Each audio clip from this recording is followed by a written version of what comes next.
আমরা যে কাজ করি আসলে আমাদের কাজের ভালো ফলাফল কিন্তু আসে না, এটা বোঝা যাচ্ছে। পণ্যের কোয়ালিটি, পণ্য বা কাপড়ের কোয়ালিটি অনুসারে এটার দামে ভ্যারি করতে পারে, তো কিন্তু সেটা কোনো এটার তথ্য উপাত্ত নিয়ে কোনো রকমের কারচুপি করলে এখানে আসলে একটা প্রতারণার আশ্রয় বলে মনে হয়। তো আমরা প্রথমে এসে যে পাঞ্জাবিগুলো দেখেছি, ওনাকে একটা পাঞ্জাবিকে জিজ্ঞেস করলাম, উনি বললেন যে এটা মেড ইন ইন্ডিয়া। পরবর্তীতে আবার এটাকে যখন ডকুমেন্টের কথা বললাম যে ডকুমেন্ট কিন্তু দেখাতে হবে, তখন তিনি আবার ওনার কথা থেকে সরে আসলেন, এসে বললেন যে না, এটা মেড ইন বাংলাদেশ।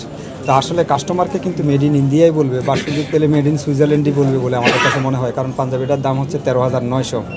তো ডকুমেন্ট তো দেখাতে পারেননি। এরপরে আমরা আরও কিছু পাঞ্জাবি দেখেছি যেটাতে মেড ইন বাংলাদেশও লেখা নেই, মেড ইন ইন্ডিয়াও লেখা নাই। আরেকটা পাঞ্জাবি আমরা দেখেছি সেটার মধ্যে মেড ইন ইন্ডিয়া লেখা, আরেকবার ট্যাগের মধ্যে লেখা আছে মেড ইন বাংলাদেশ।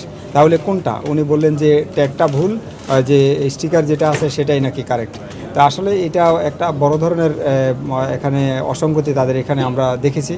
তো আমাদের এখানে আমরা এর আগেও তাদেরকে জরিমানাও করেছি, তাদেরকে সতর্কও করেছিলাম। তারা বলেছিল যে এই অসঙ্গতিগুলো তারা দূর করবে, আমাদের দেশের পোশাকেরও ভালো মানের হতে পারে, সেই মান অনুসারে সেটার মূল্যও তারা নির্ধারণ করবেন। তবে আমাদের দেশের হলে অবশ্যই মেড ইন বাংলাদেশ লেখা থাকবে, আর ইন্ডিয়ান হলে মেড ইন ইন্ডিয়ায় লেখা থাকবে, এবং এটার পর্যাপ্ত ডকুমেন্ট যে প্রতিষ্ঠানে তাদের বিক্রি হবে সেখানে তাদের এই ডকুমেন্টগুলি থাকবে। গতিপূর্ণ প্রচারণার কারণে আমরা তাদেরকে 1 লক্ষ টাকা অর্থদণ্ড করেছি, আর ভবিষ্যতের জন্য সতর্ক করছি এরকম অসঙ্গতি যেন আর ভবিষ্যতে না থাকে।